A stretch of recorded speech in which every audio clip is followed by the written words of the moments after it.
Buenas tardes, estamos en el taller Pluralismo Cultural y Minorías de la Universidad Carlos III de Madrid, del Instituto Bartolomé de las Casas. Bueno, os informo que, como debéis saber, a partir del 10 de diciembre se llamará Instituto Gregorio Peces Barba, en recuerdo del fundador de la universidad y en recuerdo del fundador del Instituto, hasta ahora Bartolomé de las Casas, que será el Instituto Gregorio Peces Barba. Em, Hoy tenemos la segunda sesión del curso 2020-2021. eh, con Amir Al-Hassani Maturano, eh, que es profesor de Derecho Constitucional en la Universidad de las Islas Baleares. Va a acabar su tesis doctoral este año. Es licenciado en Derecho por la Universidad de Granada, máster en Derecho Público por la Universidad Complutense, título de experto en Criminología por la UNED, especialista en Justicia Constitucional, Interpretación y Aplicación de la Constitución en la Universidad Castilla-La Mancha. Eh, bueno, y se puede decir que ha colaborado en diferentes libros colectivos de los cuales doy fe, en los cuales se pueden contar en temas de libertad de expresión, se pueden contar sus contribuciones, y la línea de investigación principal son los derechos fundamentales, con especial interés al estudio de la libertad de expresión y la participación política. Asimismo, aspectos relacionados con la administración pública como la transparencia o participación ciudadana. Bien, pues estamos muy contentos de tener esta sección especial con Amir Al-Hassani Maturano, que nos va a hablar del lenguaje del odio en los grupos vulnerables o grupos minoritarios. Eh, eh, bueno, ya le he comentado cómo es la estructura del taller, pero la voy a repetir. En principio, el invitado hablaría durante unos 40 minutos, 50, lo que le vaya bien, haría una exposición, y a partir de esa exposición haríamos un debate abierto con intervenciones del público asistente. Pues agradeciéndole mucho su participación en este taller, le doy la palabra a Amir Al-Hassani para que nos ilustre. Bueno, buenas tardes a todos y a todas. Antes que nada, pues agradezco enormemente al doctor Óscar Pérez de la Fuente y a su colaborador también, el doctor Daniel Oliva, y lógicamente, pues como no puede ser, a la Universidad Carlos III de Madrid, la invitación, que si no estoy equivocado es el 17º aniversario del taller de pluralismo cultural y minorías, pues para realizar este coloquio, aunque es webinar, ¿no? Porque es online, titulado El discurso de odio ante los grupos vulnerables. Con anterioridad al inicio de la misma, también me gustaría resaltar algunas observaciones introductorias que me permitirán indagar en el estudio de lo que entendemos por discurso de odio.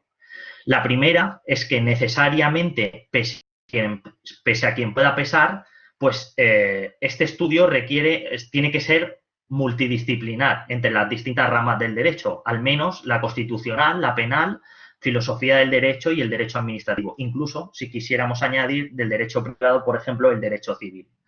La segunda cuestión o observación introductoria sería el término de multiculturalidad o pluralismo cultural junto a otros factores que impiden alcanzar resultados o respuestas en términos absolutos mediante la utilización del derecho como exclusivo. Es decir, no podemos depender única y exclusivamente del derecho para las soluciones del discurso del odio.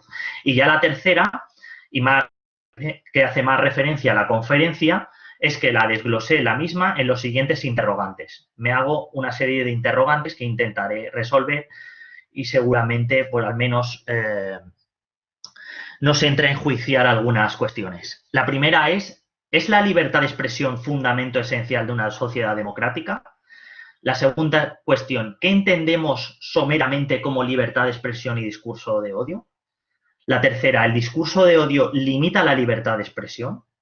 Y la cuarta, que daría pie al título, es si nos aproximamos al discurso de odio ante los grupos vulnerables.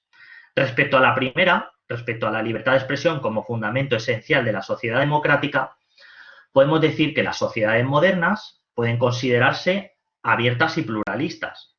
En ese pluralismo alternativo, se ubica, se halla la libertad de expresión como piedra angular de un sistema democrático constitucional. Pues la libertad, al ser un valor fundamental y junto a ello también ser un derecho fundamental, puede considerarse esencial de la sociedad democrática. Por ende, la protección de la libertad de expresión en los modelos constitucionales se ha considerado prácticamente desde el siglo XVIII y así continúa como un fin esencial y irrenunciable. Incluso gran parte de la doctrina, en este caso más constitucionalista y también, bueno, de la filosofía de derecho, apuntan que la propia persistencia de las democracias precisa la libertad de expresión, siendo prácticamente un vínculo inseparable entre ambas para la consecución de una convivencia pacífica. Incluso algunos hablan, aunque en nuestro caso no es una democracia militante, de unos límites de la, o sea, unos límites de la libertad de expresión estaría incluida dentro de los límites de reforma materiales. No obstante, parece innegable que percibimos en las sociedades plurales distintas conductas intolerantes o proliferaciones de odio.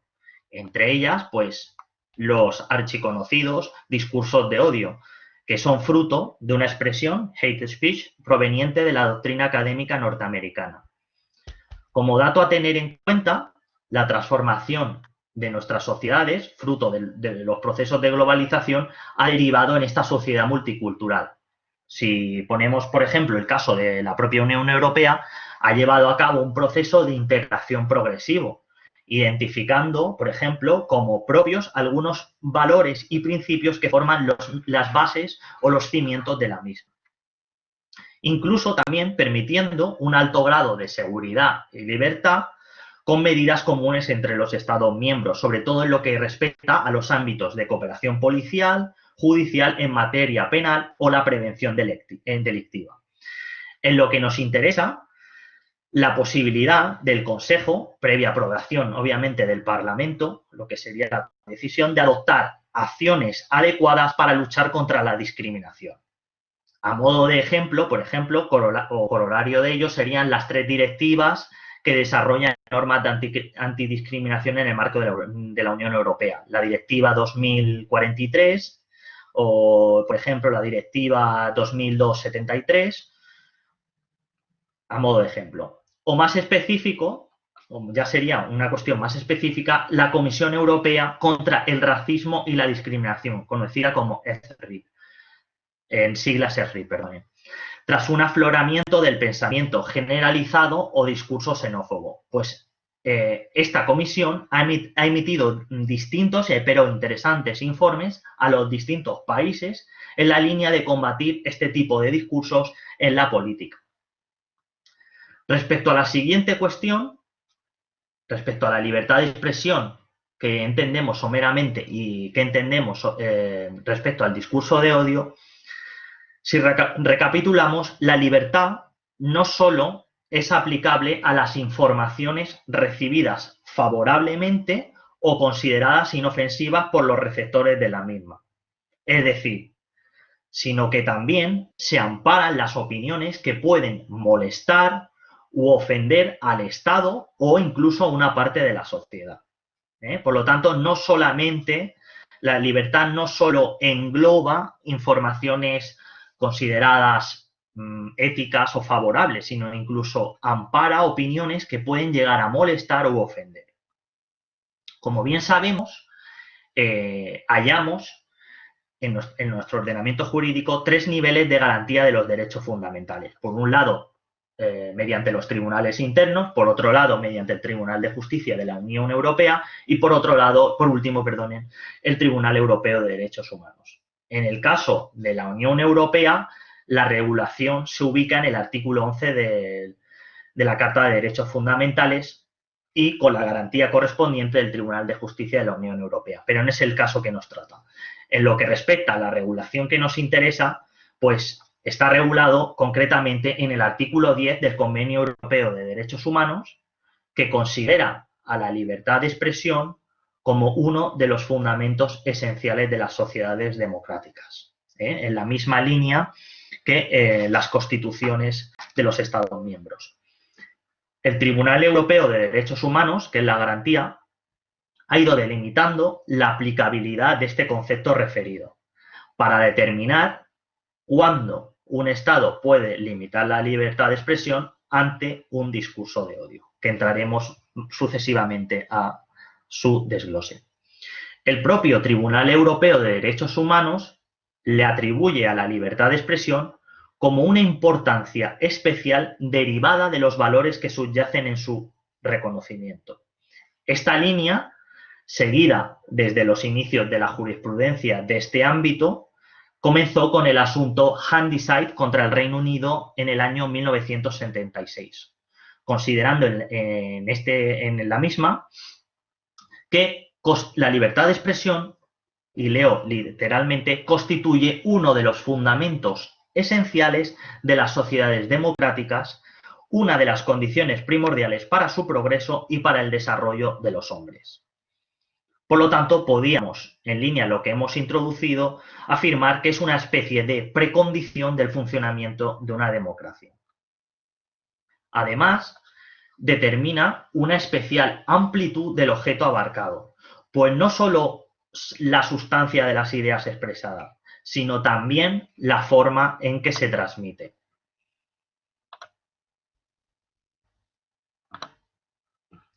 La misión del Tribunal Europeo de Derechos Humanos es enjuiciar si la restricción impuesta por parte del Estado es compatible con el convenio, es decir, si está previsto por la ley, si persigue alguno de los fines anunciados por el apartado segundo, es decir, por el 10.2, y si finalmente es una medida necesaria en una sociedad democrática. Esto va en la línea de muchos juicios de proporcionalidad de numerosos derechos del Convenio Europeo de Derechos Humanos. Es el conocido como test de Estrasburgo a la luz, eso sí, del caso concreto. Es decir, siempre se ha de analizar caso por caso. El Tribunal Europeo de Derechos Humanos analizará con este conocido test si la injerencia, es decir, si la injerencia al derecho, en este caso a la libertad de expresión, es proporcional al fin legítimo perseguido. Y si las razones que invocan, o sea, si las razones invocadas por las autoridades nacionales son pertinentes y adecuadas. Por ejemplo, tal como apunta Presno Linera, aunque la intensidad del control europeo varía en función del mayor o menor margen de apreciación, que luego entraremos, que se reconoce al Estado según el grado de conexión de la expresión o información con el valor democracia o el grado de intrusividad de la medida. No obstante, el Tribunal Europeo de Derechos Humanos exige razones suficientes para justificar tal restricción al derecho. Y esto ha sido uno de los grandes logros del Tribunal Europeo de Derechos Humanos con este test, con este conocido test de proporcionalidad. ¿Y por qué? Puesto que los derechos protegidos por el artículo 10, porque se puede hablar de varios derechos, porque también se incluye el derecho a la información o el derecho a la libertad, bueno, en cierta relación con la libertad religiosa, o en el caso también del derecho de información, imponen la obligación, y también la libertad artística, de expresión artística, imponen la obligación al Estado de no interferir en su ejercicio sin justificación legítima. Vuelvo a repetir, los derechos protegidos por el artículo 10 del convenio imponen la obligación al Estado miembro de no interferir en el ejercicio de la libertad de expresión sin una justificación legítima. Es decir, aquí está la relación entre el fin legítimo perseguido y si las razones invocadas por las autoridades nacionales son pertinentes. En la misma línea, al igual que el Tribunal Constitucional, el Tribunal Europeo de Derechos Humanos distingue la protección, es decir, como hemos hablado de varios derechos, distingue la protección cuando es un derecho a la información, lo que sería la libertad de información, en el caso que refiere a una comunicación de hechos, a contraposición de lo que se entiende el derecho a la libertad de expresión en stricto sensu, es decir, en relación a ideas juicios de valor que no son susceptibles de probar con una verdad fáctica, o al menos un estándar de diligencia, al menos en lo que respecta a la comunicación de hecho, ha de darse un estándar de diligencia en el requisito de buena fe o ética periodística. Esto se observa, por ejemplo, en el asunto del Tribunal Europeo de Derechos Humanos Fresós contra Francia del año 99, al considerar que la difusión de información sobre un asunto de interés general merece la protección siempre que se haya actuado de buena fe sobre la base de hechos ciertos y se aporte información fiable y precisa de acuerdo con la ética profesional. Es la misma línea seguida por nuestro Tribunal Constitucional. Es decir, que a lo mejor no necesariamente esa relación de hechos se puede probar como una verdad fáctica absoluta, pero al menos había una buena fe o una ética profesional, en este caso de los periodistas, la mayoría de ocasiones, sobre la base de unos hechos ciertos o al menos de una información fiable. ¿Vale?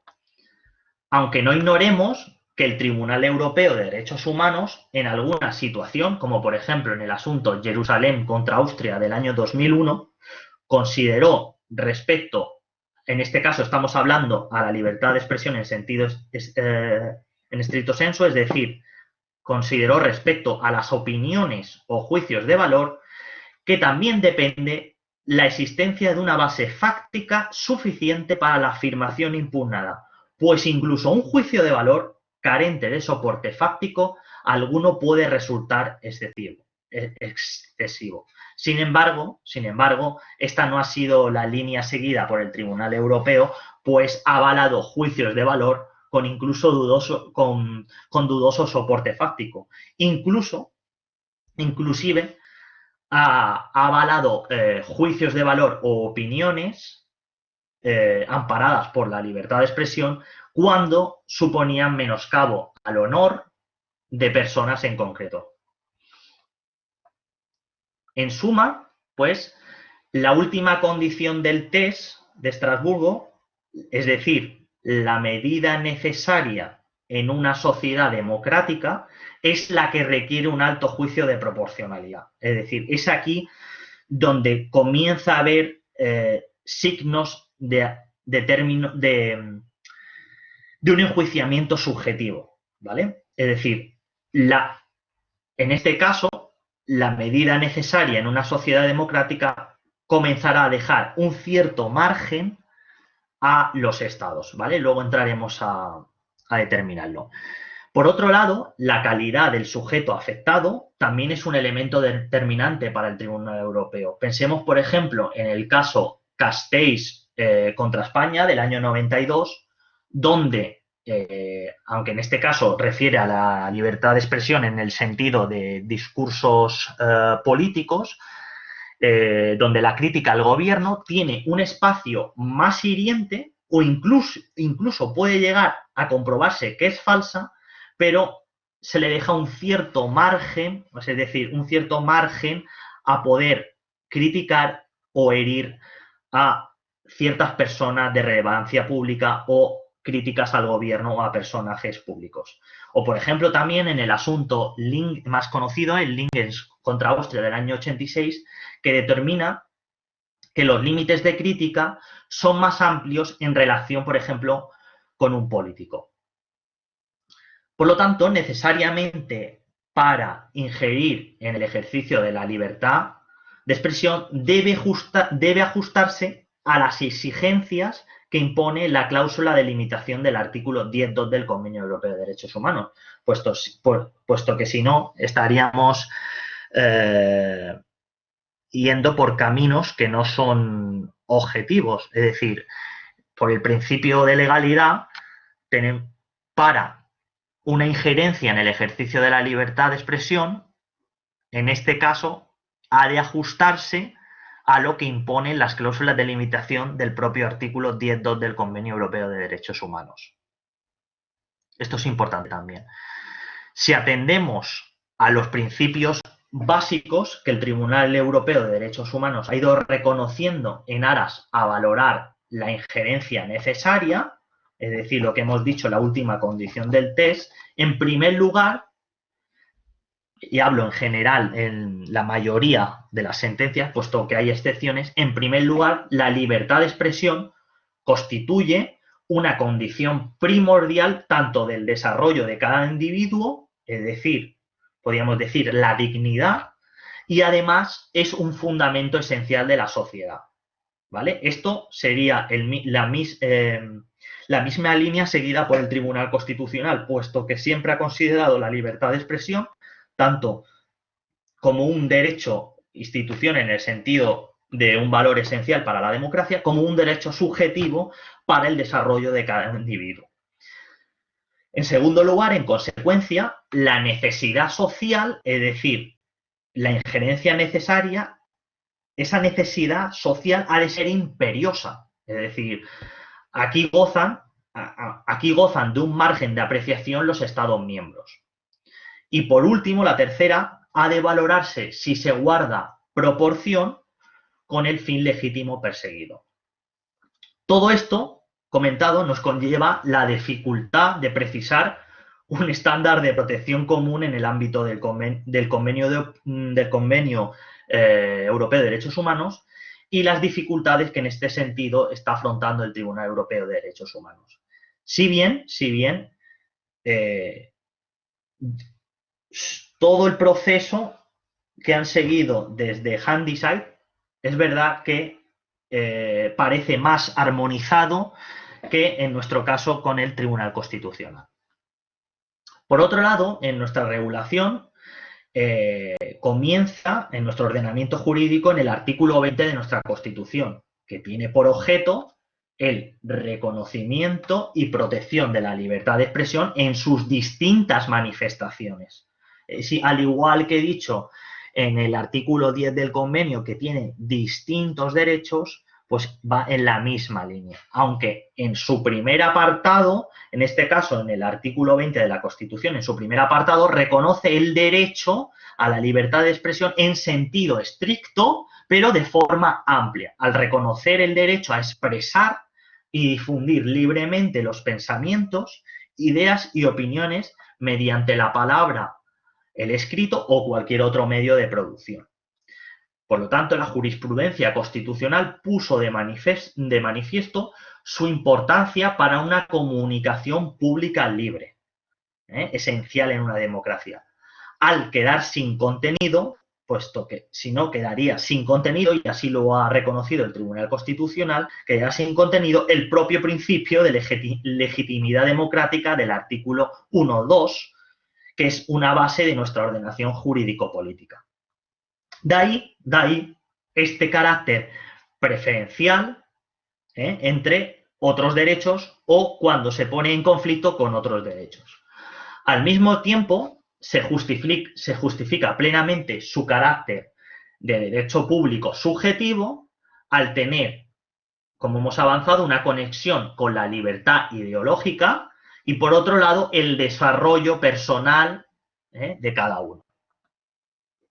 En lo respectivo a las limitaciones al ejercicio, en la Constitución, en el artículo 24, indica, en este caso exhaustivamente, en cierto modo, en parte similar al 10.2 trasladado en el ámbito europeo, o sea, en el 10.2 del convenio, en parte trasladado igual, exhaustivamente unos límites al ejercicio del derecho de la libertad de expresión. Aunque en la expresión estas libertades, esto está recogido así, estipulado así, aunque en la expresión estas libertades tienen su límite en el respeto a los derechos reconocidos en este título, en los preceptos de las leyes que lo desarrollan, el valor de esta garantía realmente queda relativizado a ser, está dejando una cláusula abierta al legislador, es decir, no cierra a ciertos derechos, no cierra a ciertos valores, sino está dejando una cláusula totalmente abierta al legislador. Incluso ha habido contradicciones entre la doctrina en considerar si refería solo al contenido esencial de esos derechos, o si refería a cualquier tipo de derecho, o si solamente los derechos fundamentales. ¿Y por qué? Pues puesto que el matiz hace referencia a las leyes de desarrollo, no a leyes que desarrollan los derechos. Porque dice, tiene su límite en el respeto a los derechos reconocidos en este título en los preceptos de las leyes que lo desarrollan. Es decir, no hay una solución fiable ante un conflicto de derechos. Continuamos. Respecto al discurso de odio como concreto límite a la libertad de expresión, pues podemos iniciar advirtiendo que el término discurso de odio ha llegado, y yo creo que incluso continúa, a banalizarse con la consecuente exageración en sus respuestas jurídicas. En esta línea de banalización, al acusar tanto, y así lo observamos en los medios de comunicación, la sociedad, al acusar tanto a raperos, activistas, tuiteros, periodistas, etcétera, la profesora Valero expresa su preocupación, y en palabras suyas, ya que todo parece tener cabida bajo el paraguas del discurso de odio. Estamos concretamente, estamos con ella en lo que manifiesta, es decir, o por ejemplo, en términos de Teruel Lozano, considera que odiar, la palabra odiar, implica un sentimiento de aversión u hostilidad, es decir, desear un mal a otra persona, que no es lo mismo, por tanto, que burlarse o que cuestionar ideas ajenas, aunque se hagan de forma hiriente o despreciativa. Respecto al discurso de odio, lo más fiable que podemos hallar en el derecho es, en primer lugar, para encontrar una definición lo más acertada posible, sería, en primer lugar, la recomendación del Comité de Ministros 97-20 del Consejo de Europa sobre el discurso de odio, realizada en octubre del año 97. En esta recomendación, ya lo digo, recomendación, el discurso de odio se refiere a las formas graves de expresión dirigidas contra grupos especialmente vulnerables.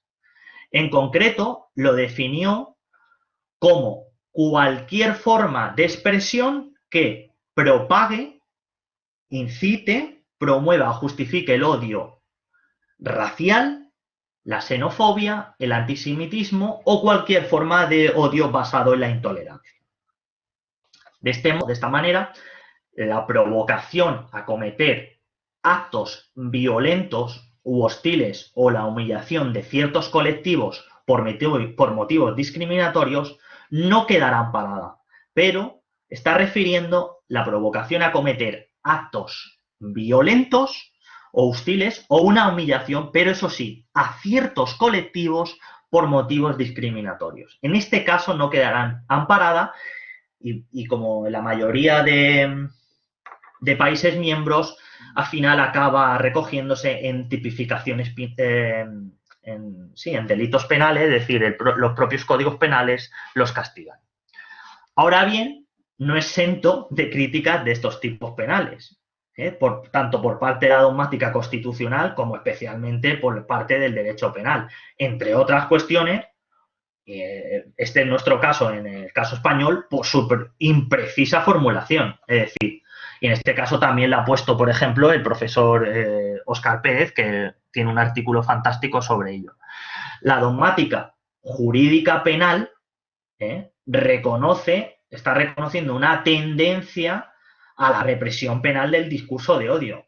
Es decir, en parte se justifica, tiene lógica, es decir, se justifica, y así están en las recomendaciones europeas, en la necesidad de proteger a colectivos o grupos minoritarios que tradicionalmente han sido discriminados, más en cuestiones raciales, étnicas, antisemitismo, pero con ellos, en más de una ocasión, se está limitando el ejercicio de un derecho fundamental esencial en una democracia como es la libertad de expresión. Es piedra angular que cimienta el sistema democrático.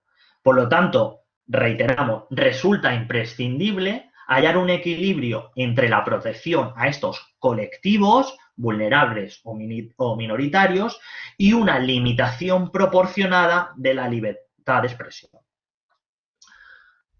Otra cuestión, en segundo lugar, a modo de anécdota, hate speech es un término que aparece en la jurisprudencia de la Corte Suprema norteamericana con anterioridad a nuestro entorno europeo.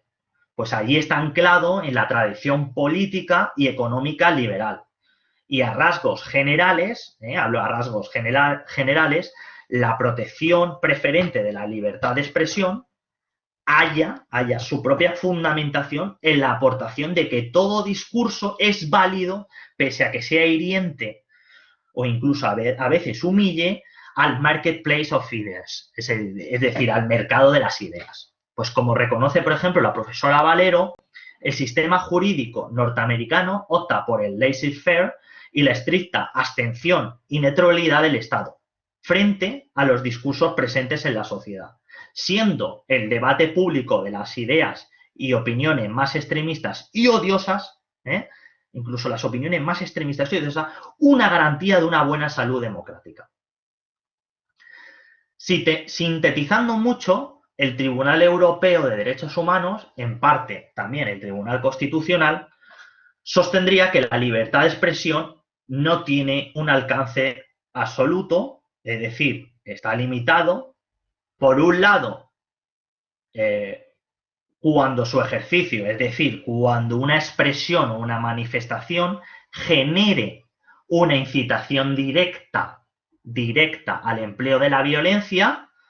En este punto atenderemos a el test de proporcionalidad y en este caso cuando se dé una alta probabilidad de que genere esa expresión o esa manifestación una incitación directa al empleo de la violencia, la libertad de expresión, tenemos que reconocer, debe estar limitada. Y por otro lado, por ejemplo, al no amparar, y esta es la cuestión que nos trae hoy, al no amparar discursos discriminatorios contra determinados colectivos vulnerables.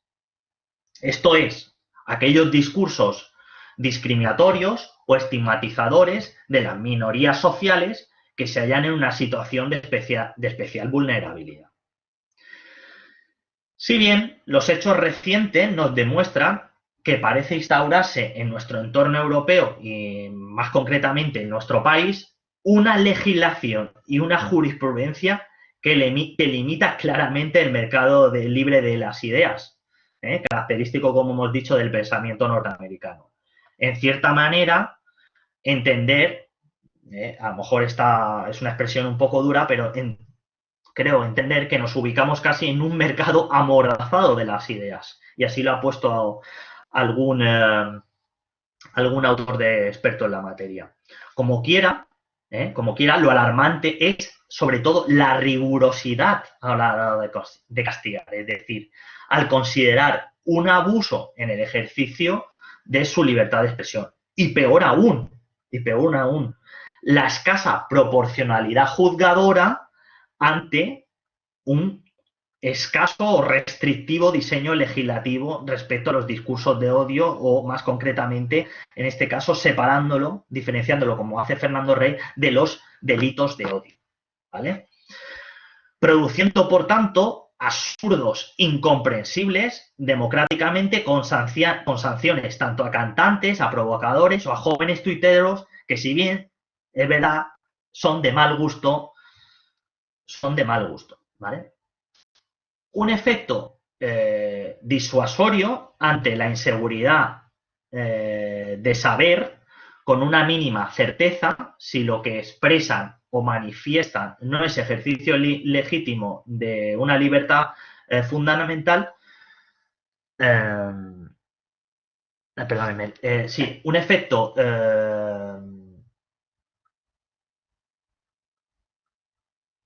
bueno, la tendencia, por lo tanto, de lo expresado, la tendencia es hemos dicho, es un Estado censor. Por lo tanto, que está amordazando a sus ciudadanos para que se mantengan sumisos y en todo caso piensen no una, sino 2 veces alzar la voz. Así, por tanto, la respuesta jurídica ante los discursos de odio no puede ser única y exclusivamente sancionar a los hirientes transgresores y limitar la libertad de expresión, ya que, como avanzamos y hemos reiterado, se requiere un equilibrio ponderado entre una demostración de firmeza ante los intolerantes y una tolerancia a los que piensan distinto. Es decir, una interpretación abierta, un carácter abierto popperiano o incluso un pluralismo alternativo habermasiano o del propio Haberlen, el constitucional, que infiera que amparar una idea no significará necesariamente que sea acorde a la ética de los valores, pero sí significará que al menos no acudamos a una represión tan dura o una disuasión tan dura como es el derecho penal. En síntesis, en esta colisión entre derechos fundamentales nos referimos, por un lado, a la libertad de expresión o comunicación y, por otro, a la dignidad humana o el derecho de honor. Se requiere una interpretación finalista de la expresión discurso de odio que permita ponderar con acierto una limitación al prevalente derecho que hemos dicho que es la libertad. Ya por último, ante la pregunta del discurso de odio ante los grupos vulnerables, decimos que del mismo modo que no podemos sentirnos ofendidos en todo momento ante cualquier mensaje indeseable, también tenemos el deber, como sociedad, que tratar de ser respetuosos en nuestras expresiones en la esfera pública. Es decir, no podemos ser intolerantes, pero también es cierto que debemos tener una cultura democrática del respeto. En suma, lo que se está diciendo es que no todos los discursos odiosos son discursos del odio. Y con ello no siempre permiten limitar el ejercicio de un derecho fundamental esencial en nuestro Estado democrático constitucional. De hecho, no podemos olvidar que la libertad de expresión protege, y ya lo hemos dicho, ser racista incluso, e incluso expresarse y reunirse con personas que piensen como tal. Es decir, siempre claro está, que no se insulte a otras personas, ni se provoque o se incite directamente a actos violentos. Y sobre todo, lo que no protege es actuar como un racista, que es diferente, actuar, la acción. Este es el equilibrio, digamos, básico en el coste de vivir en una democracia liberal. Como entiende el penalista Alcácer Guirao, el discurso de odio, él en la línea del ataque a los grupos vulnerables, él entiende el discurso del odio podría definirse como todo mensaje público, leo literalmente, todo mensaje público de rechazo o menosprecio dirigido contra grupos sociales caracterizados por su situación actual o potencial de marginación social. O, como hemos dicho también en línea al Tribunal Europeo de Derechos Humanos, por haber sido tradicionalmente objeto de discriminación. A saber, el discurso de odio, es decir, expresiones o manifestaciones humillantes y hirientes ante grupos vulnerables, sería una expresión que pretende estigmatizar a determinados colectivos, a fin, clara está, de dirigir una aversión hacia ese colectivo con rasgos semejantes.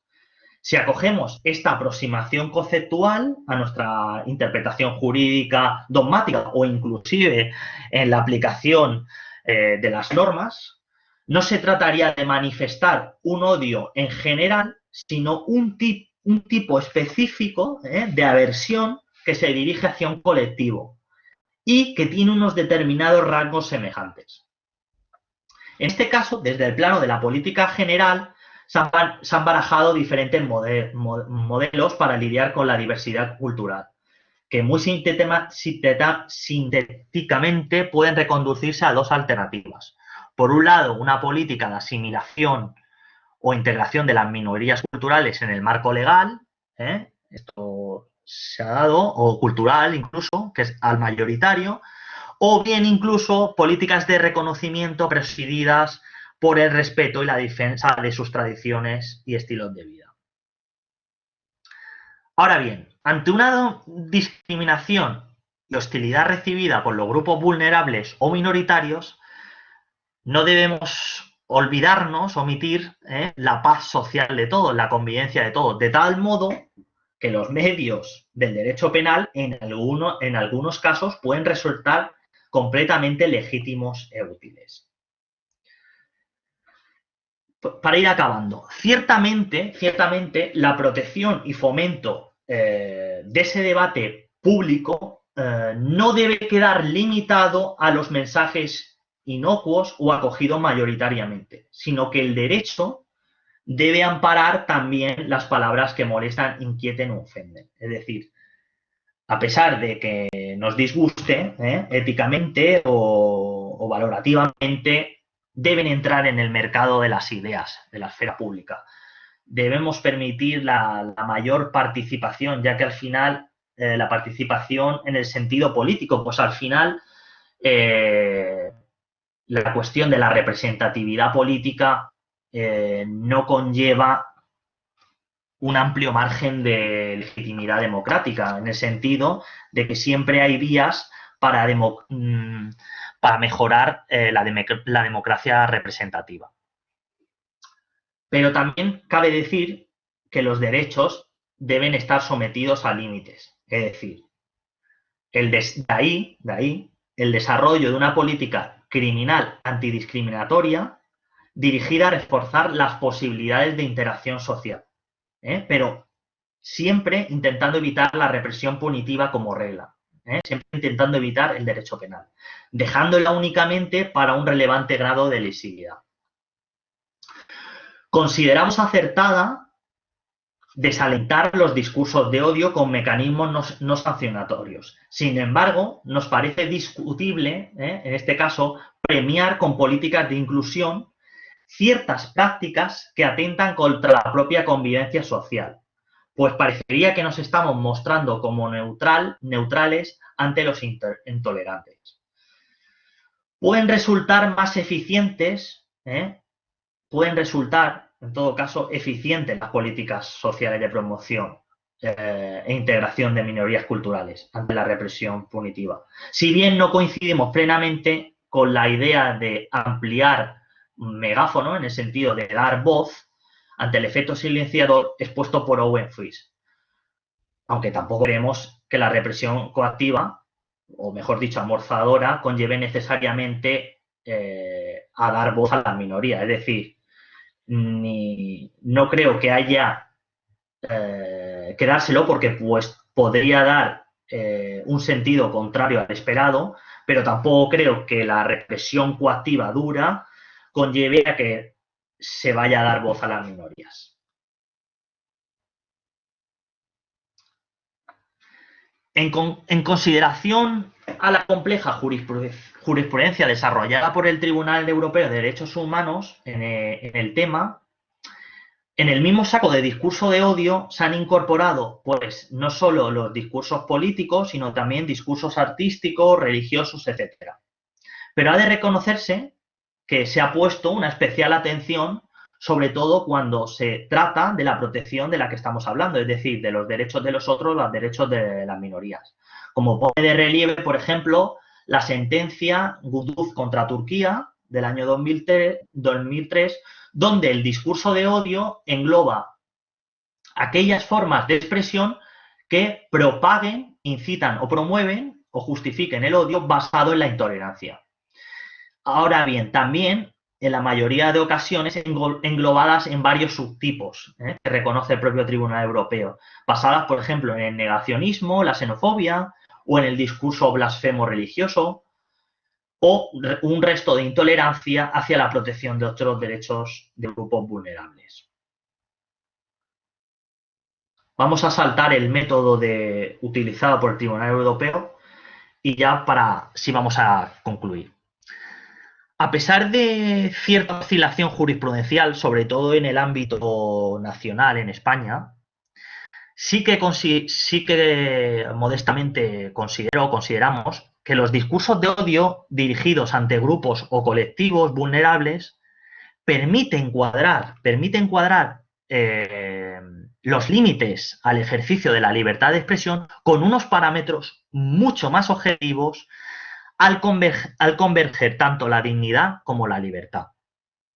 Además, ciertamente, la subsistencia de discursos intolerantes pretende debilitar nuestra convivencia social, porque por lo tanto resulta necesario centrar esta atención al derecho antidiscriminatorio a la dignidad humana que nos han recomendado tanto de Europa como por parte de la doctrina. Realizando también, como propone, por ejemplo, esto ha sido poco trabajado, como propone el profesor Fernando Rey, que propone una presunción de prueba en contrario a la libertad de expresión como preferente. Es decir, considera que no atendemos a la dignidad como un correlativo derecho antidiscriminatorio y siempre en el conflicto entre derechos damos una prevalencia a la libertad de expresión. Bueno, pues esto creo que ha sido, además creo que más o menos en tiempo, y muchas gracias por escucharme. Muy bien, pues muchas gracias, ha sido muy, muy interesante. Bueno, a mí me gustan mucho estos temas y bueno, tengo preguntas y las voy a hacer. Voy a hacer una intervención de comentario con varias cuestiones y luego damos a una ronda de debate. Perfecto. Em, la primera cuestión la hemos comentado antes, ¿no? En la conversación informal. Tú has centrado tu intervención en el Tribunal Europeo de Derechos Humanos. Gracias. Parte de tu intervención tenía que ver con el Tribunal Europeo de Derechos Humanos y le has dado mucho énfasis. Eh, la pregunta sería, ¿qué te parece que se convierta en una última instancia en el caso español, teniendo en cuenta los precedentes Taulach y el precedente que se dio la semana pasada? Precedente Taulach es la quema de la foto del rey, en la cual la quema de la foto del rey es considerada el lenguaje del odio por el Tribunal Constitucional y es considerada crítica política legítima por el Tribunal Europeo de Derechos Humanos, ¿no?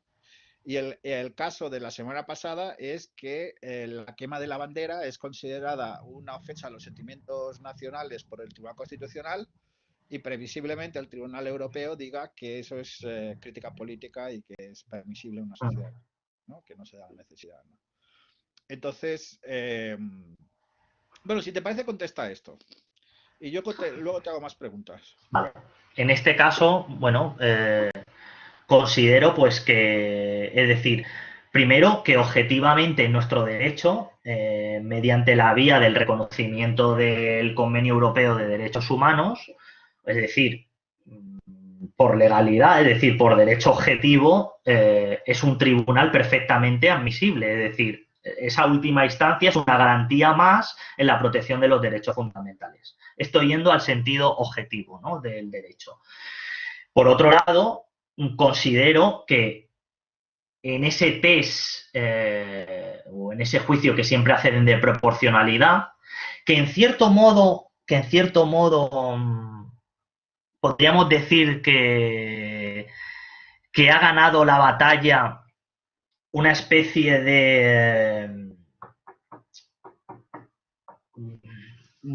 o sea, es decir, de una filosofía del derecho con matices subjetivos, que no quiere decir que esté mal, es decir, porque al final la ponderación entran a valorarse cuestiones más alejadas en el sentido del derecho, es decir, comienza a entremezclarse lo que es lo justo, es decir, un contenido axiológico moral, es decir, no un contenido literal del derecho.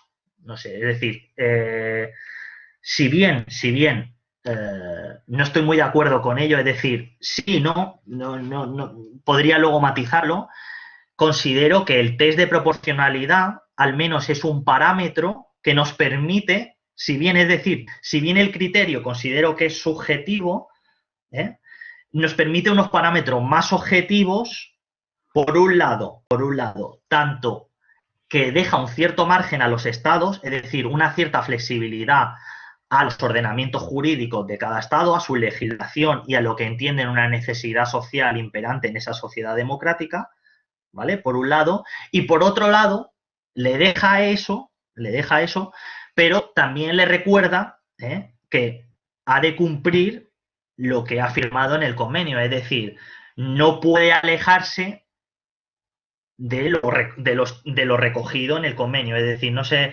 es como una doble instancia en el sentido de decir, no puede entrar a valorar los hechos, pero sí las autoridades nacionales han realizado un tipo de injerencia en esos derechos fundamentales. No sé, es un tema complicado, es decir, ya comienzan a entrar aspectos de derecho comunitario. Sí, es una cuestión, no es fácil de resolver. Tengo mi opinión, pero es una opinión más personal que no en parámetros de derecho. Y Bien, no. te voy a hacer una pregunta y luego voy a dar paso a aunque tengo más preguntas y más cuestiones, Sí, pero voy pues, a hacer una pregunta y luego doy paso a otras intervinientes. Mi pregunta tiene que ver, has citado a Fernando Rey, yo sí. voy a publicar una recensión de su último libro, Derecho Antidiscriminatorio, perdón, es su último libro en Aranzadi, y él hace dos propuestas que me gustaría saber tu opinión, porque están muy conectadas con lo que has dicho. La primera es, en vez de hablar del lenguaje del odio, hablar de discurso discriminador. ¿Qué te parece esa idea? Y en segundo lugar, Eso yo creo que incluso ya ha ganado, en este caso ha ganado a la doctrina. En este caso sí su opinión ha sido favorable por la doctrina, puesto que estamos hablando, sobre todo, cuando refiere a una injerencia a la libertad de expresión en el sentido de manifestaciones o expresiones ante grupos o colectivos minoritarios. O sea, es decir, en la cuestión de hoy. En el tema de la libertad de expresión de discursos políticos podría debatirse, pero en el sentido de que hemos tratado hoy, yo creo que todo lo que he leído, Víctor Vázquez, Teruel Lozano, Ana Valé, todos coinciden que es el término idóneo. Incluso lo trataron, si no estoy equivocado, en un seminario en Sevilla y todos han coincidido en que es el término adecuado. Además, evitaría a a no dar por hecho, porque además lo dice Fernando Rey en un artículo del racismo líquido, es decir, a no dar por hecho que todo discurso hiriente va a ser un discurso del odio y por lo tanto, en consecuencia, tenemos que penalizarlo con un delito de odio. Es decir, estoy completamente en la línea de lo que comenta. eh, la segunda idea que te quería preguntar, ¿cuál es tu opinión? Es la de, o sea, me ha gustado mucho la parte en que has dicho que el derecho penal no lo puede todo y que tienen que hacerse otras medidas, otras posibilidades, por ejemplo, la educación. Yo estoy muy en esa línea y tal. Luego quizá te pregunto alguna cosa sobre eso. Pero lo que dice Fernando Rey, que yo estoy de acuerdo, me parece muy interesante, es que, vamos a ver, el alcalde que dice...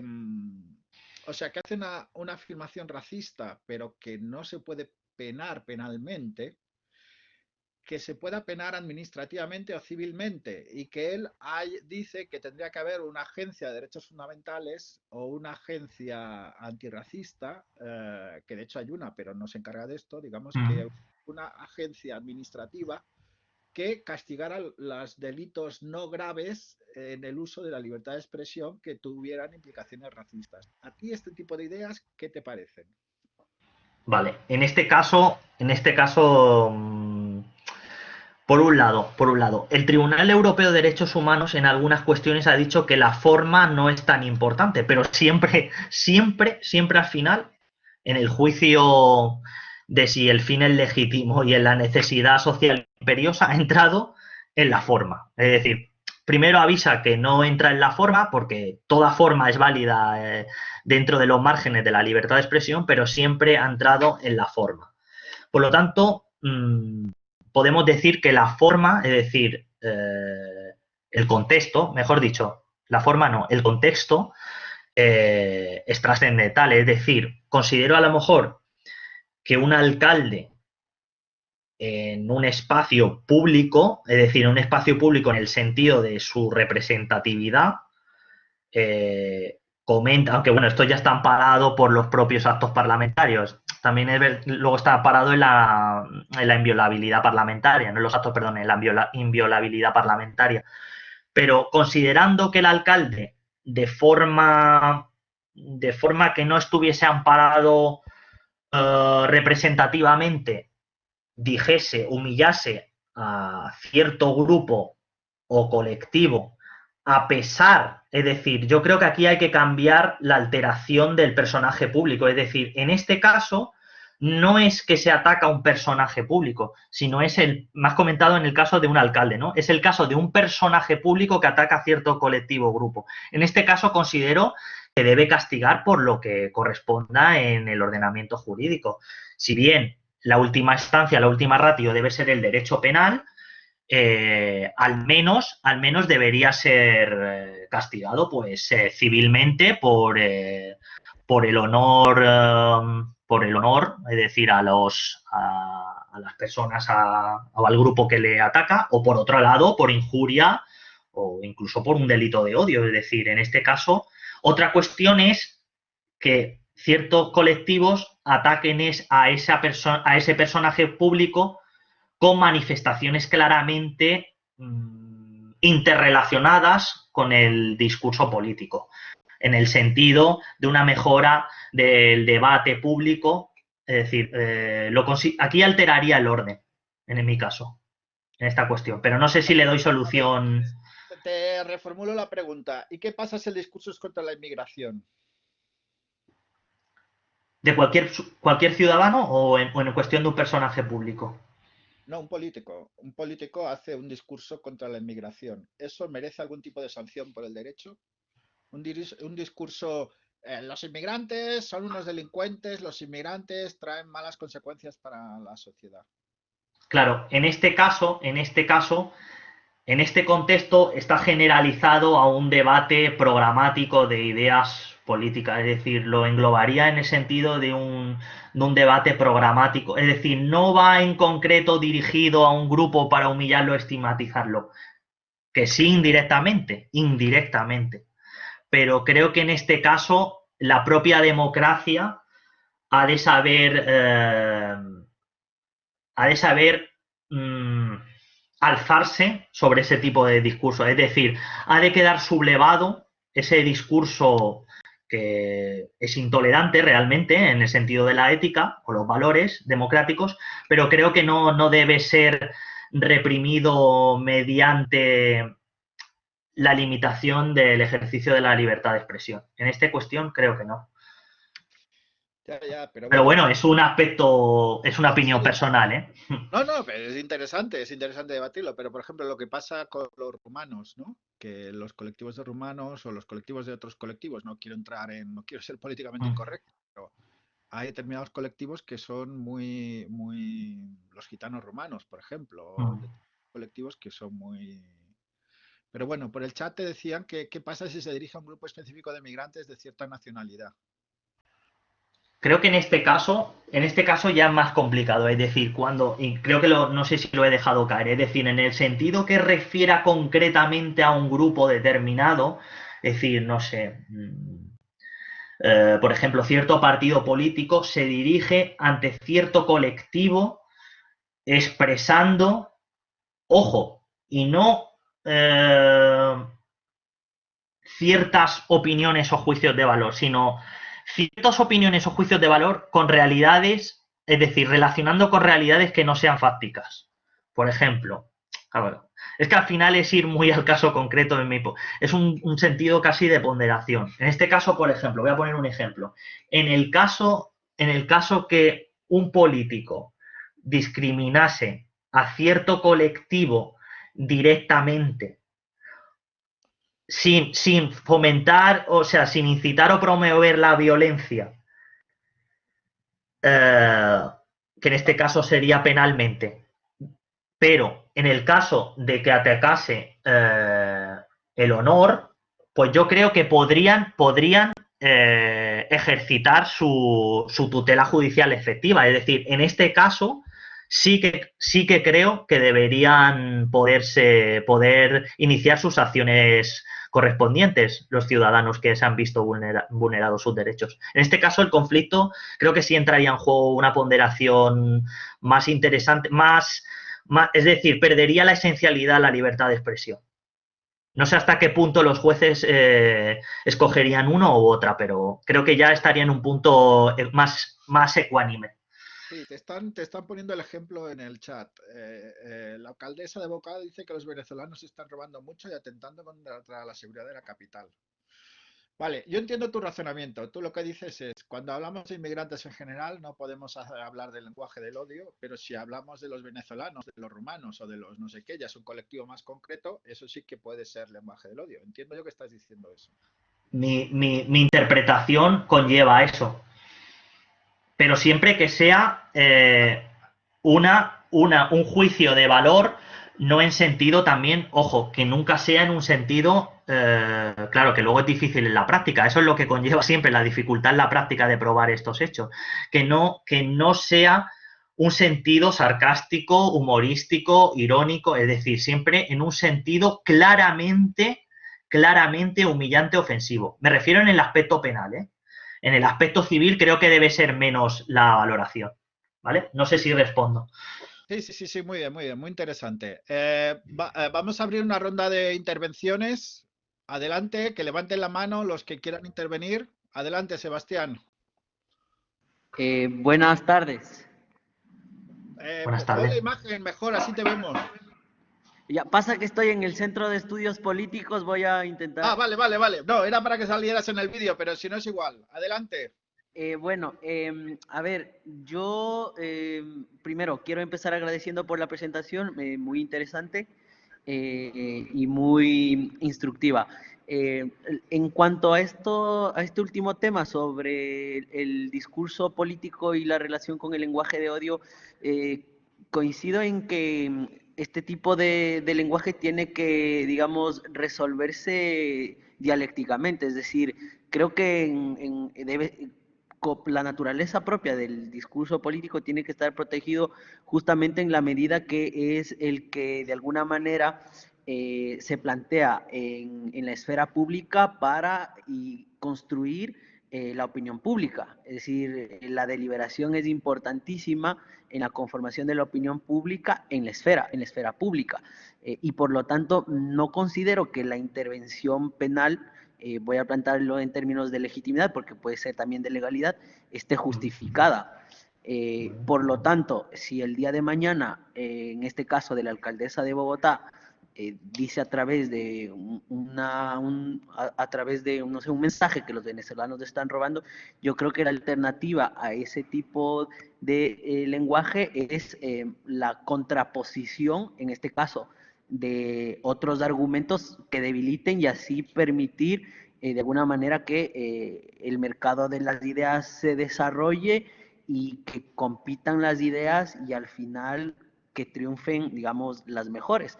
Porque parto, entre otras cosas, de la calidad de las personas como agentes morales y capaces de distinguir ya en términos de justicia el bien del mal.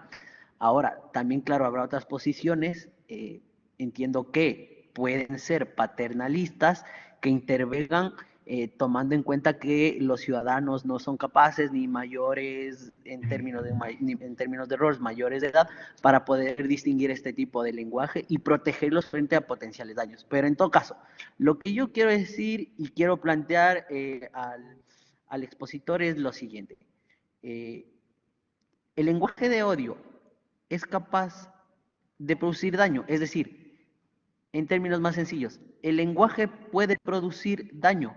¿Y cómo puedo cuantificar el daño para poder intervenir jurídicamente? Gracias. Hombre, muchas gracias por sus apreciaciones. Coincido, es decir, en el sentido comunicativo, yo diría habermasiano, en el sentido de que al final la razón llega por el diálogo entre los ciudadanos. También es verdad que en la actualidad, es decir, en las democracias representativas se han quedado un paso atrás, es decir, necesitan mejoras tanto en los instrumentos participativos de la ciudadanía. Otra cuestión es que tampoco hay una cultura democrática de la participación, pero esto es otra cuestión.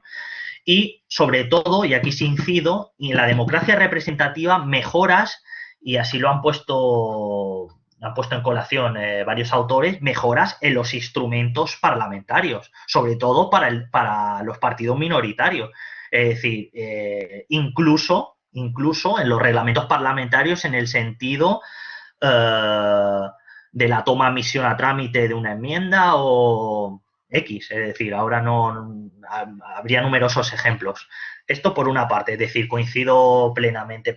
En el sentido de la pregunta que me hace, en el sentido de si es capaz de producir un daño, bueno, en este caso, los discursos de odio, cuando son humillantes y hirientes, por un lado, cuando hemos dicho que sí le damos parámetros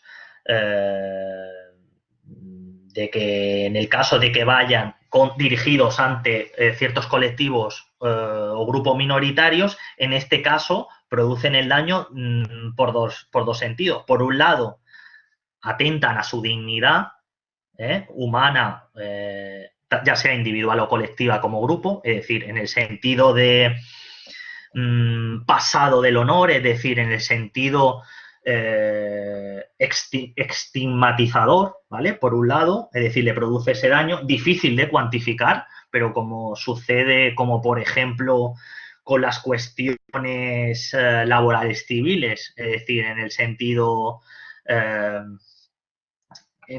cuando no se puede cuantificar una indemnización. Y por otro lado, también produce otro daño, es decir,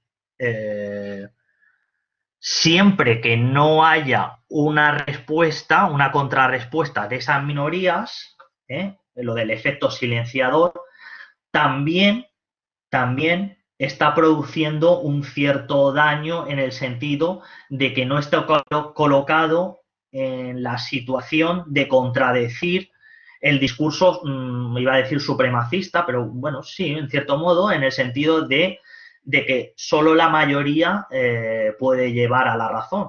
Es decir, estamos alejados del gran principio de legitimidad democrática. No sé si... Pero también es verdad que no solo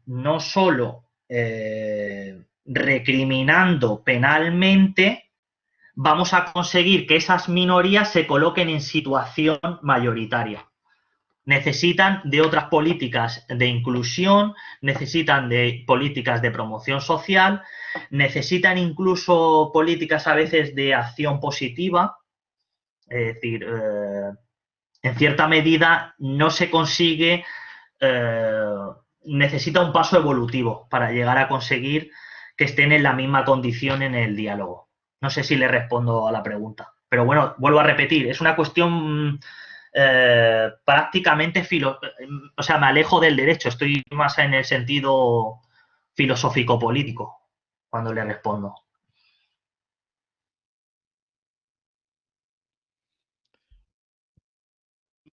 Muy bien. Nadia, adelante.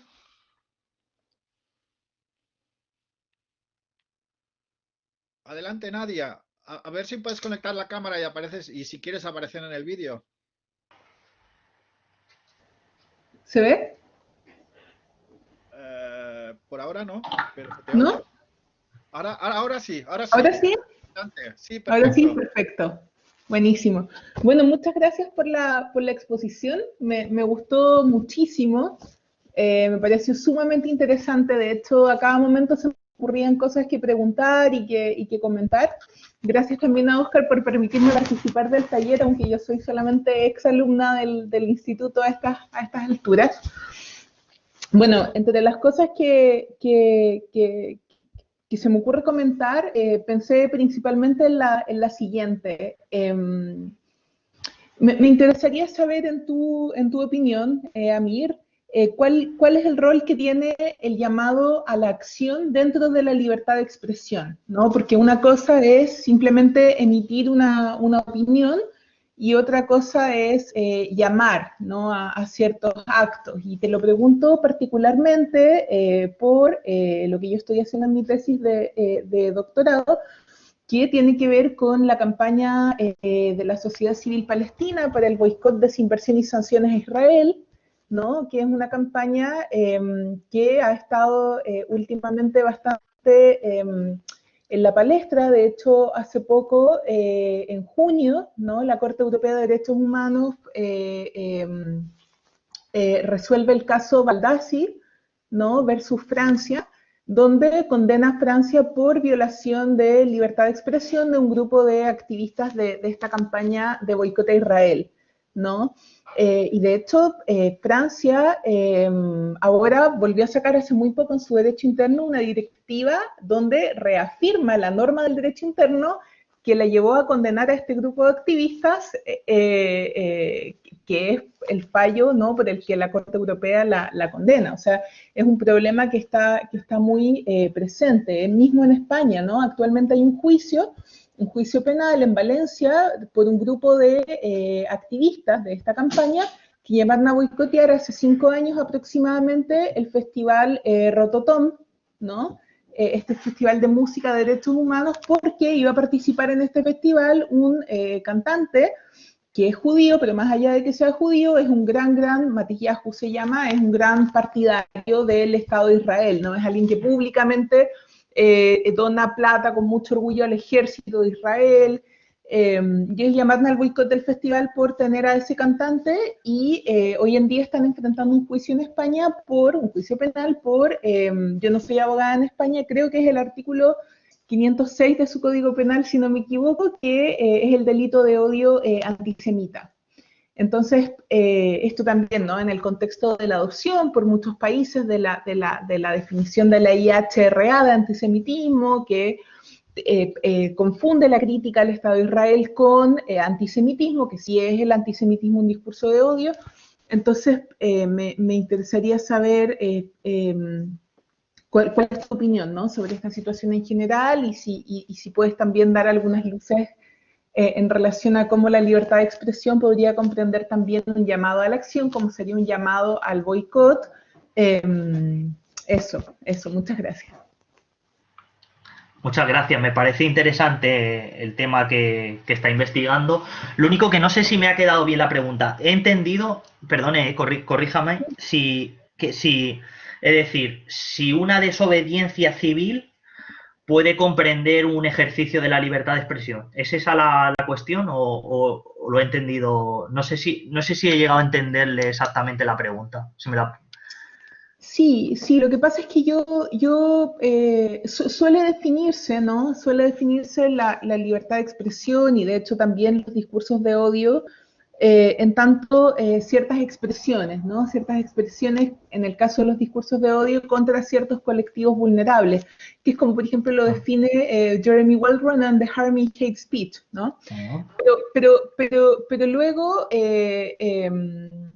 el BDS, ¿no? Lo que hace no es simplemente criticar al Estado de Israel, no es simplemente decir Israel es un estado de apartheid que viola los derechos humanos, sino que también lo que hace es decir, como Israel es esto, entonces estamos llamando a la sociedad civil internacional a boicotearlo y a boicotearlo de diferentes maneras. Y de hecho, ya está un informe, por ejemplo, del Congreso de Estados Unidos, donde dice, ok, en Estados Unidos es verdad, tenemos la primera enmienda, protegemos la libertad de expresión de forma absoluta, pero el BDS, ¿no? Según este grupo de congresistas, no lo podemos proteger porque el BDS no es simplemente criticar a Israel, sino que es llamar a boicotear a Israel, ¿no?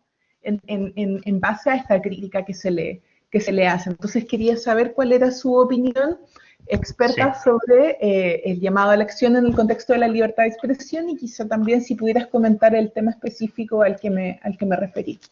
Vale, a lo que me surja su pregunta, es una pregunta complicada, no tiene fácil respuesta, pero en el sentido si lo he entendido bien, es decir, un poder público puede alientar, ¿no? Alientar a sus ciudadanos a ejercitar prácticamente una libertad de expresión que posiblemente incluso llevaría a una desobediencia civil ante otro derecho, pues en este caso mi respuesta sería no, o no debería ser así, no.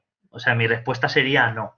En el caso, ahora bien, ¿por qué lo digo esto? Pues porque las políticas de derecho antidiscriminatorio conllevan que, o sea, no solo las políticas de derecho antidiscriminatorio, sino una política de igualdad, mejor dicho, conlleva a que todo ciudadano sea tratado, es decir, los poderes han de ser neutrales. No pueden alientar a un grupo o a un sector concreto para boicotear los derechos fundamentales de otros ciudadanos. En este caso, porque está realizando un acto de desobediencia civil ante las propias normas de su ordenamiento jurídico. Eso es lo que he entendido de la primera cuestión.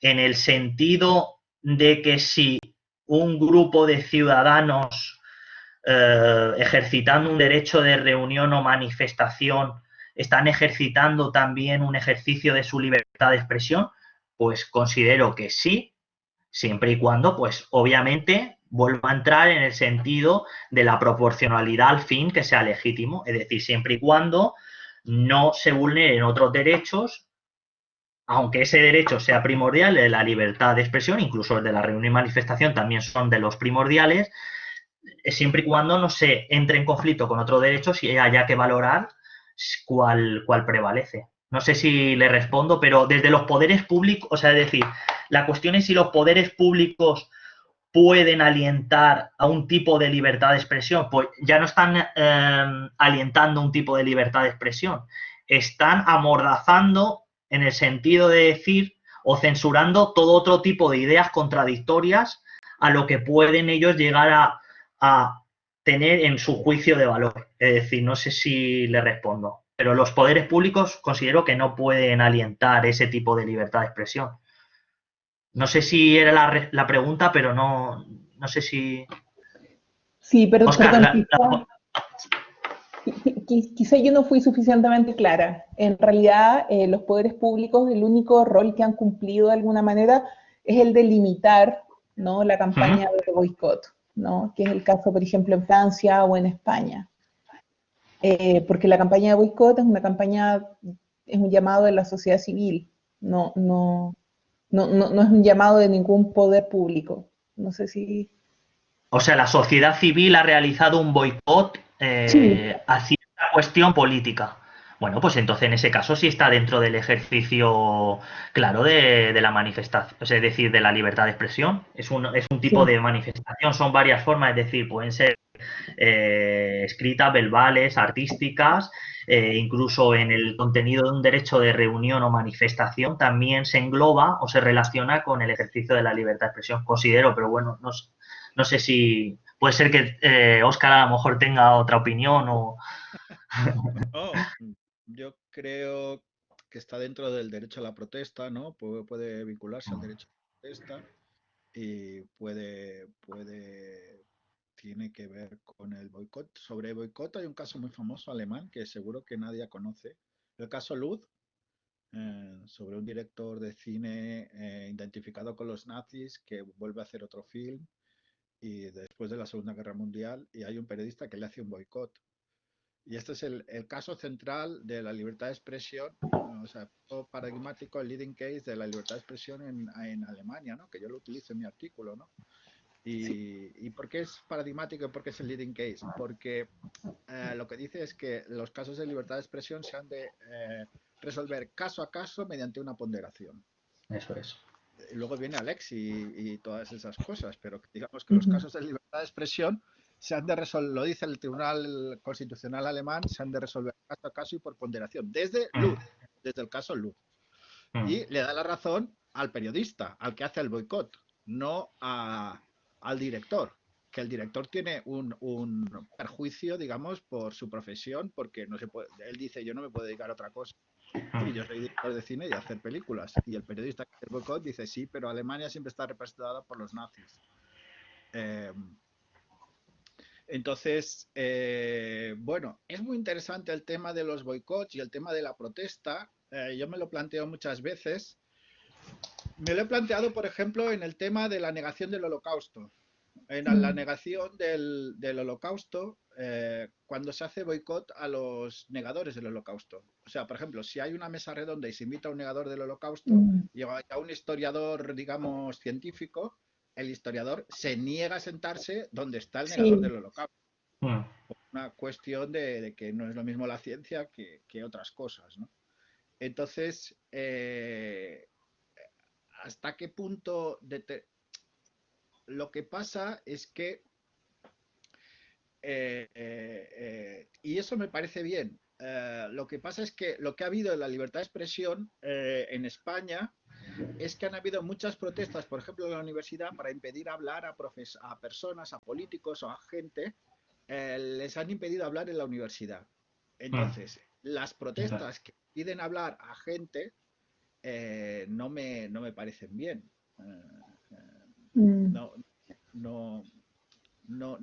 me parece que limitar la libertad de expresión de otros esté bien. Pueden haber otras formas de protesta, otras formas de hacerse ver, otras formas de ser llamativo, que las que impliquen boicotear que los demás puedan ejercer su libertad de expresión. Eso es lo que particularmente me parece. Que no estoy hablando del caso que es tu caso, digamos, estoy hablando de lo que ha pasado en España, en la universidad y con determinados políticos, ¿no? Sí, en Chile también, ¿ah? O sea que yo creo que es un fenómeno que va más allá de España. Está muy de moda, ¿no? El scratch, sobre todo, ¿no? El scratch o la cancelación, como se le llama. Pero bueno, el scratch, vale, nosotros entendemos scratch en ir a la casa de alguien y gritarle durante 5 minutos e irte. Claro, sí, originalmente sí, pero igual yo creo que ha devenido también en el scratch, por ejemplo, ir a la charla que está dando una persona, un historiador, y ir a interrumpirlo, ¿no? A gritar, Por ejemplo, tuvimos un scratch de este tipo en la Carlos III, en otro seminario de estos, cuando se trató el tema de la prostitución y el tema del trabajo doméstico y el tema de la regulación de la prostitución, porque había gente que sostenía que la prostitución es un trabajo como otro cualquiera, y la gente que estaba en contra, pues, y también Pablo de Lora tuvo un incidente porque defendía posiciones en contra de un tema queer y tuvo una protesta. Es decir, las protestas cuando ya implican eliminar la libertad de expresión de los demás, yo me planteo si lo interesante no sería que hubiera más debate, no menos debate. Eso es la cosa. Sí. Sí, no, es decir, que también, es decir, lo ha puesto también de relieve el Tribunal Europeo, el Tribunal Constitucional, es decir, la libertad de expresión son las distintas manifestaciones de ese derecho, es decir, si estamos censurando, ya estamos diciendo que se le está restringiendo su ejercicio de derecho a la libertad de expresión. Por lo tanto, el no dejar hablar mediante un boicot, realmente le estamos restringiendo el ejercicio del derecho a la libertad de expresión a la otra persona. Incluso las censuras están contempladas, es decir, la censura se recoge en la propia jurisprudencia en el sentido de considerarse que es una restricción al ejercicio de la libertad de expresión. Por lo tanto, si un boicot contemplado para que no pueda ejercitar una opinión o un juicio de valor, yo considero que realmente se le está restringiendo el ejercicio de la libertad de expresión, pero a la otra persona. Es decir, en este caso el derecho de protesta supera, es decir, censura el ejercicio de la libertad de expresión de la otra persona en concreto. No sé, creo que está en... O sea, perdón, lo último que digo es que yo creo que es un tema extremadamente interesante. A mí me apasiona mucho porque realmente, o sea, yo estaría de acuerdo en principio con ustedes, pero luego creo que es muy complejo porque de pronto, o sea, es como lo que dice Jeremy Waldron en su ensayo, ¿no? O sea, él dice, los racistas no elevan el nivel del debate, y es lo que le responde como a defensores acérrimos de la libertad de expresión como Robert Post y bueno. Entonces, o sea, sí, si uno invita, por ejemplo, no sé, a alguien que defiende, no sé, el holocausto o el genocidio en Ruanda, lo que sea, ¿realmente necesitamos? ¿La democracia se enriquece escuchando ese tipo de discurso? John Stuart Mill diría que sí, pero no sé. Lo otro que también es importante, sí, que es algo que mencionaste en tu presentación, es distinguir entre cuando esta persona representa tal vez a una institución o tiene un cargo público o es un ciudadano de a pie. Yo creo que eso también es una diferencia importante que habría que hacer. O sea, en el primer caso creo que la necesidad de restricción puede ser un poco mayor. La limitación a la libertad de expresión pienso que puede ser un poco mayor. Sí. A mí me gustaría decir algo. Amir, ¿quieres hablar? No, coincidía, sí, es lo que, es igual, sí. Yo quería decir algo. Has hecho una muy buena pregunta, Nadia, sobre si podemos permitir la libertad de expresión a un negador del holocausto, pero claro, ¿quién establece el límite? Es decir, a Pablo de Lora le censuran porque tiene una posición que defiende, no sé muy bien en la polémica, en fin, defiende una determinada visión, o sea, Del feminismo, ¿no? Era en el el sentido del feminismo, feminismo, sí. una visión del feminismo tradicional frente a la visión transgénero. Bueno, si eso ya, o sea, a lo que me estoy refiriendo es que entramos en lo que es políticamente correcto, que este es un tema, he trabajado en un artículo, este tema me parece apasionante y es el nuevo tema, digamos, de la libertad de expresión. En Estados Unidos nos llevan muchos años por delante y la cuestión es que lo políticamente correcto, por una parte me interesa, pero por otra parte no me gusta, porque puede ser una nueva ortodoxia, digamos. Pero por otra parte sí que me interesa, porque al ministro, siempre cuento el mismo ejemplo, pero es que me parece muy gráfico, a la ministra italiana que era negra y la llamaron orangután, un político de extrema derecha, eh, eh, ese político no tendría que ser político. ¿Y cómo debemos reaccionar ante un político que le llama orangután a una ministra por el hecho de ser negra, ¿no? Entonces, lo políticamente correcto me gusta en ese sentido, es decir, este político no puede ser político porque eso no es políticamente correcto. Pero a mí no me gusta que haya una ortodoxia que me diga cómo tengo que pensar. Me parece que hay unos límites claros, que el respeto a los derechos humanos, la igualdad y no discriminación, hay determinadas cosas que están claras. Pero en toda otra serie de cosas, cada uno puede tener su opinión, puede vivir su vida como quiera, puede, siempre que no dañe a terceros, puede tener digamos, desarrollar su vida. ¿Eh? No sé cómo lo veis esto. Mi opinión, por ejemplo, en lo de políticamente correcto, únicamente lo veo en el sentido de las políticas, sobre todo en las redes sociales, en el sentido privado, en el sentido de poder censurar según qué contenidos, pero en el sentido del ámbito.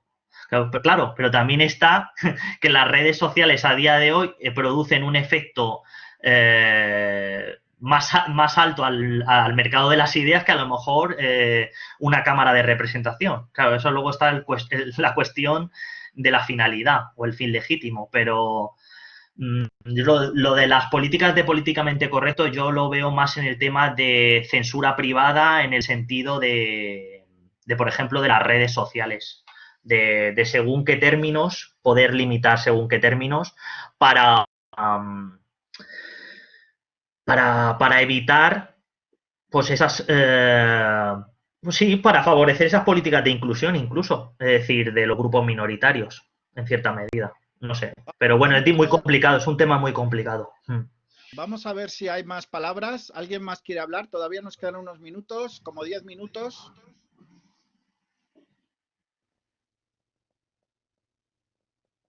Si no, yo tengo una pregunta. Lo que te quería comentar es, a ver, el lenguaje del odio del Tribunal Constitucional tiene una jurisprudencia que es una jurisprudencia, digamos, de pocos casos, pero bueno, muy conocidos: el caso Violeta Friedman, unas declaraciones racistas y negadores del Holocausto; el caso Makoki, un cómic finalmente racista; el caso de la librería Europa, de la negación del genocidio. Eso iba en una línea que decía: el racismo, las declaraciones racistas no están permitidas en España, el lenguaje del odio no está permitido en España.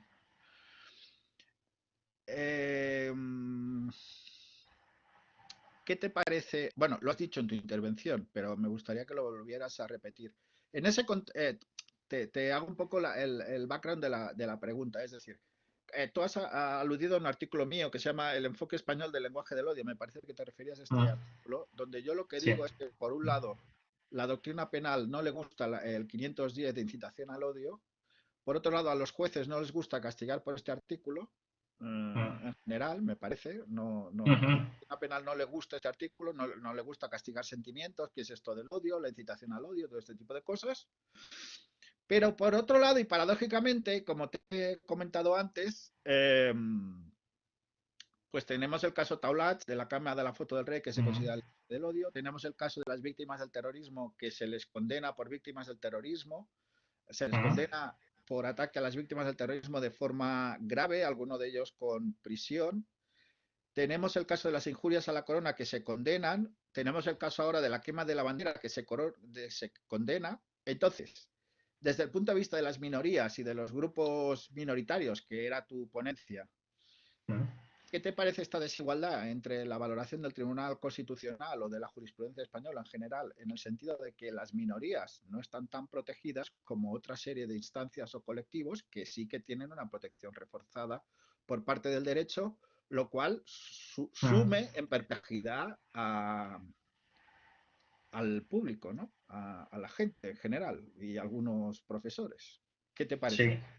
Yo creo que en este caso la limitación al ejercicio del derecho a la libertad de expresión, aunque no lo citan, o en algunos casos lo dejan entrever, pero no lo llegan a citar, creo que va más en la línea, como comentas, de un reforzamiento amplio del concepto de orden público y la seguridad ciudadana. Es decir, está más en el sentido del refuerzo, de un paternalismo fuerte del Estado, en el sentido de la seguridad, pero claro, al final en unos valores que ellos consideran los adecuados, me imagino reflejado en el sentido de votos, que en el sentido de una protección firme de los derechos. Es decir, creo que los límites lo acogen, o sea, los límites al ejercicio no estarían amparados en la libertad de expresión por la cuestión del orden público. Creo que irían en el camino ese. Es lo que yo he observado en el Tribunal Constitucional. O no sé, o me da la sensación. O luego por otra cuestión, por una cultura poco abierta a la protesta, como se ha comentado, es decir, poco abierta al sentido crítico de la protesta, como puede ser, por ejemplo, yo no diría norteamericano, anglosajón mismo, es decir, basta ver la diferencia parlamentaria en el ámbito anglosajón, es decir, no sé, creo que va en la línea esa, es decir, en el sentido de que incluyen una afectación a otro derecho fundamental, pero que en realidad están pensando una superprotección del orden público en aras de evitar cierto descontrol de la ciudadanía. Es decir, realmente lo que busca es un control férrimo de la ciudadanía a la normatividad. Es decir, lo que sería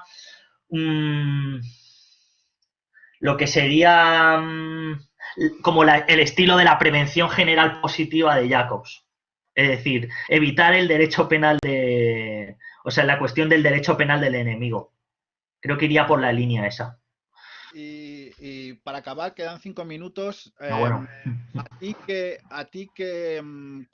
No, lo has mencionado en algún momento, pero ¿cuál sería o cuál te parece que ha de ser el enfoque en las redes sociales? ¿Qué problemática supone las redes sociales? Claro, porque si hablamos del lenguaje del odio, ahora se ha de haber de temas de redes sociales. ¿Cómo ves ese tema? Realmente ahora va a salir, ha aparecido un capítulo sobre el discurso de odio que trataba el tema de las redes sociales, muy someramente, porque es verdad que hay poco estudio e investigación, pero bueno, trataba algún apartado sobre ello. Y en ese caso coincidía en lo que he comentado antes, en el sentido de que tienen que tener un mayor peso en la censura por parte de las empresas privadas ante cualquier tipo de discurso intolerante. Pero últimamente cambiaría mi versión a lo que escribí, cambiaría mi versión y creo que los poderes públicos ha llegado la hora, es decir, creo que que el legislador debería actuar en cierta manera por una protección de los derechos, tanto incluso ahí podría enfocarse en muchos derechos, en una protección a las minorías, en una protección a los menores. Es decir, creo que tendría que ser un poco paternalista en este sentido y regular ciertas limitaciones o cierto tipo de control en las redes sociales, pero claro, es una cuestión complicada, porque no creo que la solución jurídica como la tenemos presente a día de hoy, en el sentido de acción de la tutela judicial efectiva, de ir a unos tribunales, resuelva esa solución, ni siquiera una mediación. Creo que es una cuestión más, una de la cultura, que eso ya es una cuestión difícil, que da de surgir de la educación, y creo que a lo mejor es difícil porque esto deberían decirlo otro tipo de juristas, pero creo que llega el momento que a lo mejor los poderes públicos tomarán riendas en el asunto. Es decir, ya no creo que sea suficiente con la autocensura de las propias empresas tecnológicas o plataformas tecnológicas. No creo que la autocensura sea suficiente. Bueno, yo creo que se ha planteado un proyecto de derechos digitales la semana pasada o la otra. Y por otro lado está la autorregulación de las grandes plataformas de Facebook, Twitter, con la Comisión Europea de 24 horas, de las denuncias que puede haber por temas del lenguaje del odio. Yo creo que el camino más interesante es la autorregulación. Pero bueno, pueden haber. El problema es legislaciones nacionales, si el Internet es global, es decir, si el servidor está en Estados Ya. Unidos, eso es un poco. Pero bueno. Es ¿Alguien tiene? complicado. Sí, bueno, es el mundo que nos toca, el mundo que nos va a tocar, el mundo... ¿Alguien tiene alguna pregunta? Nos dicen, cuidado con el Ministerio de la Verdad de Orwell por el chat. ¿Alguien tiene alguna pregunta, alguna cuestión?